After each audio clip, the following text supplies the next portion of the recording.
have to study success.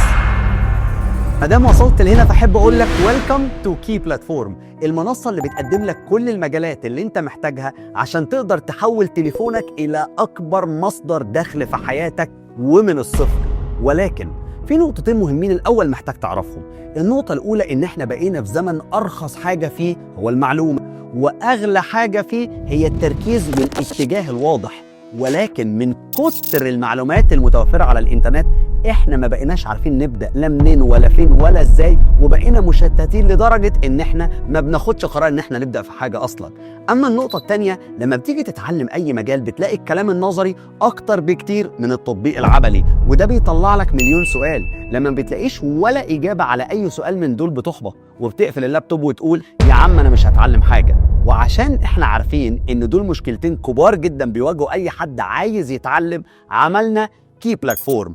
كي بلاتفورم رقم 1 بتقدم لك كل المجالات ان السوق محتاجها اليومين دول، وبتساعدك انك انت تحول التعليم ده الى مصدر دخل باستخدام التليفون بتاعك ومن الصفر. وكمان المهارات اللي بنعلمها لك اسمها هاي انكم سكيلز، ولو انت تايه ومش عارف اصلا تبدأ في انه مجال كمان هنساعدك تبدأ في المجال الانسب ليك. أما النقطة التانية هم المدربين، والمدربين اللي بيدوا كل مجال من المجالات دي ناس عندهم خبرات سنين واتدرب على ايديهم آلاف من الناس، من موظفين وطلاب وأصحاب مشاريع وحتى كمان سيدات بيوت، قدروا إن هم يساعدوهم مش بكلام نظري ولكن بتطبيق عملي وتجربة تعليم مختلفة إن هم يحولوا تليفونهم إلى أكبر مصدر دخل في حياتهم. النقطة الثالثة والمهمة جدا، باستخدام تقنيات الذكاء الاصطناعي قدرنا ان احنا نصنع منتو، ومنتو اللي بيقدر يجاوبك على اي سؤال على مدار ال 24 ساعة 7 ايام في الاسبوع،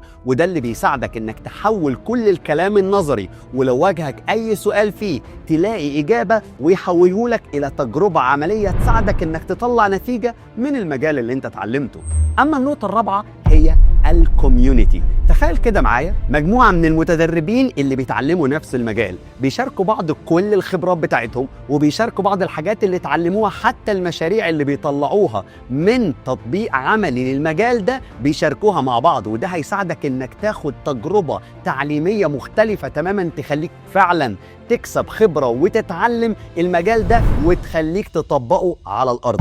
أما النقطة الخامسة والأخيرة وهي كي كارير، وفي كي كارير بنقدر ان احنا بعد ما بتخلص اي مجال نساعدك انك انت تلاقي الفرص المناسبة للمجال بتاعك، وبالتالي تقدر نحول لك التجربة بتاعة التعليم الى مصدر دخل باستخدام التليفون بتاعك. ولكن عارف الفكرة فين؟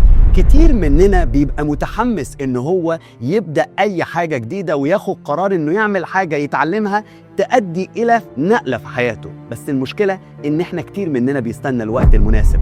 افتكر معايا كم مرة كان نفسك تاخد قرار انك تتعلم حاجة جديدة وقلت لما يجي الوقت المناسب، وللأسف الوقت المناسب ما بيجيش، عشان انسب وقت تعمل فيه اي حاجة في حياتك هو دلوقتي. على فكرة انت مش محتاج الوقت المناسب، انت محتاج تكون الشخص المناسب، الشخص اللي بياخد قرار انه يتعلم حاجة جديدة في حياته تعمل له فرق وتؤدي الى انه يحول تليفونه الى اكبر مصدر دخل في حياته. وعشان كده احب اقول لك ويلكم تو كي بلاتفورم.